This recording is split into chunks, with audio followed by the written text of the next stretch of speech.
ഭയങ്കര ടോക്സിക്കാടി. കല്യാണം കഴിഞ്ഞപ്പോ തൊട്ട് ഞാൻ അനുഭവിക്കുന്നതാ. ഇപ്പൊ നിന്റെ കൂടെ ഇവിടെ വന്നെന്ന് പറഞ്ഞാൽ തന്നെ എന്നെ വെച്ചേക്കില്ല. ഇപ്പൊ വിളിക്കുന്നുണ്ട്. ഞാനിപ്പോ എന്താ പറയാ?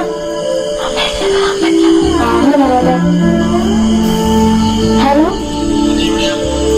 ഞാൻ അമ്പലത്തിലാ. ഹലോ, ഞാൻ അമ്പലത്തിലാ. ഞാൻ അമ്മയോട് പറഞ്ഞിട്ടാണല്ലോ അറിഞ്ഞത്.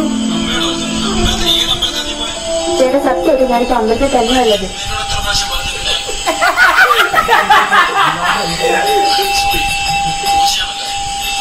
പൂജയാണല്ലേ അത് കേക്ക്.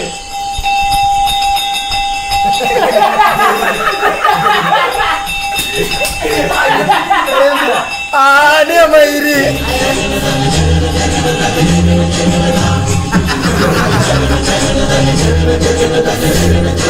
ആനയുടെ ചങ്ങലടിച്ചടക്കാൻ